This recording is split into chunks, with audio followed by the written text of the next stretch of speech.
Hello friends, welcome to Gokul Tech. So இன்னைக்கு நாம இந்த வீடியோல எதை பத்தி பார்க்க போறோம்னா எக்ஸல் சீரிஸ் தான் பார்க்க போறோம். நம்ம ஆல்ரெடி எக்ஸல் வீடியோஸ் நிறைய போட்டிருக்கோம். அதனோட பிளேலிஸ்ட் ஒரு கிரியேட் பண்ணிருக்கோம். அதனோட லிங்க் வந்து கீழே டிஸ்கிரிப்ஷன்ல கொடுக்குறேன், இல்ல ஐகார்ட்லயும் கொடுக்குறேன், மறக்காம பாருங்க. இன்னைக்கு என்ன பார்க்க போறோம்னு பாத்தீங்கன்னா, காமனா எல்லாருமே ரியல் டைமா ஐடி இண்டஸ்ட்ரியில யூஸ் பண்ணக்கூடிய பிவட் டேபிள் அதை எப்படி யூஸ் பண்றது அப்படிங்கறத பார்க்க போறோம். அந்த வீடியோ போறதுக்கு முன்னாடி நம்ம சேனல் நீங்க இன்னும் சப்ஸ்கிரைப் பண்ணலாம், மறக்காம சப்ஸ்கிரைப் பண்ணிக்கங்க, உங்க ஃப்ரெண்ட்ஸ்க்கு ஷேர் பண்ணுங்க. வாங்க வீடியோக்குள்ள போயிடலாம். பிவட் டேபிள் எதுக்கு யூஸ் ஆகுது? பிவட் டேபிள் நாம ஏன் யூஸ் பண்ணோம் அப்படின்னு நிறைய பேருக்கு ஒரு கொஸ்டின் இருக்கலாம். ஸோ அவங்களுக்கு எல்லாம் வந்து ஏன் யூஸ் பண்றோம் அப்படிங்கிறதுக்கு உண்டான ஒரு ப்ராப்பரான டெஃபினிஷன், ஒரு ஐடியா வந்து இந்த வீடியோல கிடைக்கும் நாங்கள் நம்புறோம். ஸோ டக்கு நம்ம எக்ஸல் ஷீட்டுக்கு போயிடலாம். ஸோ இது வந்து சாம்பிள் டேட்டா. இந்த டேட்டா வந்து நம்ம கூகுள்ல வந்துட்டு எனக்கு சாம்பிள் டேட்டா ஃபார் எக்ஸல் அப்படின்னு கொடுத்தோம்னாலே நமக்கு ஒரு டேட்டா கிடைச்சிடும். ஸோ அதில் நான் டவுன்லோட் பண்ண ஒரு டேட்டா தான் இது. இதில் பார்த்தீங்கன்னா என்ன இருக்குன்னா, ஒரு order date, region, city, category, என்ன ப்ராடக்ட், எவ்வளவு குவான்டிட்டி, அதனோட ஒன்னோட யூனிட் பிரைஸ் என்ன, அதனோட டோட்டல் பிரைஸ் என்ன, அதாவது ஒரு சேல்ஸ் ஓட டேட்டா தான் நம்ம எடுத்திருக்கோம். ஸோ இப்போ இந்த டேட்டா வச்சுட்டு நான் வந்து எனக்கு வந்து 4 ரீஜியன்ல இருக்கிற டேட்டா வந்துட்டு நான் வந்து எனக்கு எவ்வளவு சேல்ஸ் ஆயிருக்கு அப்படின்னு பார்க்கணும் அப்படின்னு நான் நினைச்சேன்னா, நான் என்ன பண்ணேன்னா ஒவ்வொரு ரீஜியனா, அதாவது வந்து ஒவ்வொரு ரீஜியனா ஃபில்டர் பண்ணி, ஈஸ்ட் வெஸ்ட் அப்படிங்கிற அந்த 2 ரீஜியன் நான் ஃபில்டர் பண்ணி, அதுக்கு அடுத்து நான் என்ன சிட்டியில வேணும் அப்படிங்கிறத நான் ஃபில்டர் பண்ணி பார்த்துட்டு இருக்கணும். ஸோ இந்த ரிஸ்க் எல்லாம் நான் அவாய்ட் பண்றதுக்கு தான் வந்து பிவட் டேபிள் யூஸ் பண்ண போறேன். அது என்னன்னு பாத்தீங்கன்னா, 2 மெத்தட்ல பண்ணலாம். எக்ஸல் ஷார்ட்கட் கீயான Alt plus N plus V, இந்த மெத்தட் கொடுக்கலாம். இல்ல பழைய எக்ஸலா இருந்தா V பிளஸ் T கொடுக்கணும். இல்லைன்னா இன்சர்ட் டேப்ல போயிட்டு பிவட் டேபிள் இருக்கு இல்லையா, இந்த டேபிள் கொடுத்துட்டு பிவட் டேபிள் இதை நம்ம கிளிக் பண்ணோம்னா டேபிள் ஃப்ரம் ரேஞ்ச் இது கொடுத்தனால ஆட்டோமேட்டிக்கா ஆயிரும். இல்லைனா ஒரு புது அப்டேட் என்ன கொடுத்துருக்காங்கன்னா, ரெக்கமெண்டட் பிவட் டேபிள்ஸ் அப்படிங்கிற ஒரு ஆப்ஷன் வந்து நியூ அப்டேட்ல வந்திருக்கு. ஸோ இதை கிளிக் பண்ணா கூட நம்மளால எடுத்துக்க முடியும். ஸோ அதுக்கு நம்ம டேட்டாவை செலக்ட் பண்ணிக்கணும்.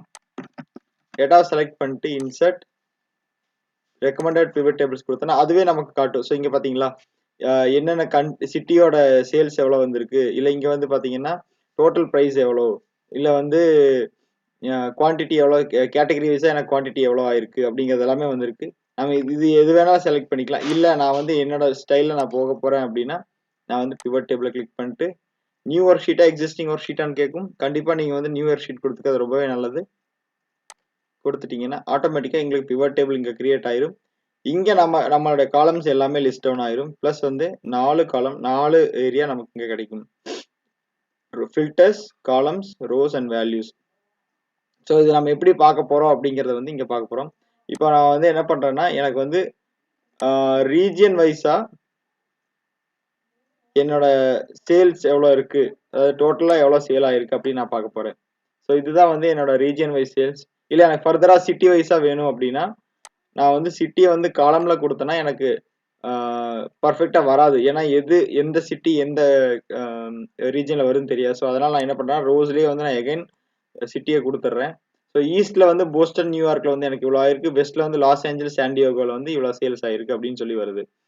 ஓகே, எனக்கு இதெல்லாம் வந்துருச்சுப்பா, பர்ஃபெக்ட். எனக்கு வந்து ப்ராடக்ட் வைஸா இன்னும் எனக்கு கேட்டகரி வேணும்னா ப்ராடக்ட் வைஸ் நான் இங்க கொடுத்துட்டேன்னா இங்க வந்துடும். இப்போ வந்து ஏரோ ரூட் அப்படிங்கிற ஒரு ப்ராடக்ட் வந்து போஸ்டன்ல 191, அதாவது 191.8.4 அந்த அமௌண்ட்ல சேல் ஆயிருக்கு ஈஸ்ட்ல. நியூயார்க்ல வந்து இவ்வளவு சேல் ஆயிருக்கு. இதோட டோட்டல் அமௌண்ட் வந்து நான் இங்க இருக்கு. ஸோ இதை வந்து நம்ம ஈஸியா வியூ பண்ணிக்க முடியும். இதுதான் வந்து பிவட் டேபிள் கிரியேட் பண்றதுக்கான ஈஸி மெத்தட். இதையும் வந்துட்டு கிளாசிக் பிவட் டேபிள் மெத்தட்ல நம்ம பார்க்க முடியும். என்னன்னா எனக்கு வந்து இதை நான் ஹைட் பண்ணி, இப்போ நான் இந்த பிளஸ் மைனஸ் ப்ரெஸ் பண்ணேன்னா எக்ஸ்பேண்ட் பண்ணிக்கலாம், இல்ல வந்து ஷார்டன் பண்ணிக்கலாம். இங்க பாருங்க, ஷார்டன் ஆயிருச்சு, எக்ஸ்பேண்ட் ஆயிருச்சு. இதை வந்து ப்ரெஸ் பண்ணா ஷார்டன் ஆயிருக்கு. இல்ல எனக்கு வேண்டாம், எனக்கு ஒரே வியூல கிடைக்கணும் அப்படின்னா ஜஸ்ட் நீங்க கர்சரை வச்சுட்டு ரைட் கிளிக் பண்ணிட்டு பிவட் டேபிள் ஆப்ஷன்ஸ் உள்ள போயிட்டு டிஸ்பிளேங்கிற ஆப்ஷன்ல கிளாசிக் பிவட் டேபிள் வியூ கொடுத்து எனேபிள் கொடுத்தீங்கன்னா முடிஞ்சிருச்சு. அவ்வளவுதான். ஆட்டோமேட்டிக்கா வந்து இதை விட்டு இங்க வந்துடும். அதாவது உங்களுக்கு டேபிள் பாத்தீங்கன்னா ஈஸ்ட் போஸ்டன் நியூ சிட்டி, வெஸ்ட்ல வந்து லாஸ் ஏஞ்சல்ஸ், டியாகோ இப்படி வந்துடும்.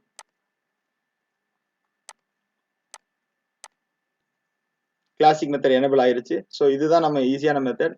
நம்ம வேணுங்கிறத அப்புறம் நம்ம கஸ்டமைஸ் பண்ணிக்கலாம். எனக்கு இங்க வந்து ரீஜியன் இருக்கு. Okay fine. சிட்டி வைஸ் இங்க இருக்கு. அப்ப நார்மலா நம்ம பண்ற கஸ்டமைசேஷன் இங்க பண்ணிக்கலாம். அதாவது வந்து வேல்யூஸ் அலைன் பண்றது பிளஸ் எல்லாமே பண்ணிக்கலாம். நீங்க வெளியில வச்சு கிளிக் பண்ணீங்கன்னா இது இந்த சைட்ல வர அந்த பிவட் டேபிளோட ஃபீல்ட் லிஸ்ட் பட்டன்ஸ் இது எல்லாமே இங்க ரிமூவ் ஆயிரும். ஸோ நம்ம ஜஸ்ட் இதை கிளிக் பண்ணாலே வெளியில வச்சு கிளிக் பண்ணாலே போதும். ஸோ இதுதான் சிம்பிளா நம்ம பிவட் டேபிள் கிரியேட் பண்ற மெத்தட். இந்த வீடியோ உங்களுக்கு பிடிச்சிருக்குன்னு நம்புறேன். பிடிச்சிருந்தா லைக் பண்ணிக்கங்க, உங்க ஃப்ரெண்ட்ஸுக்கு ஷேர் பண்ணிக்கங்க. அடுத்த வீடியோல உங்களை சந்திக்கிறேன். Until then, bye from Gokul Tech. நன்றி, வணக்கம், ஜெய் ஹிந்த்.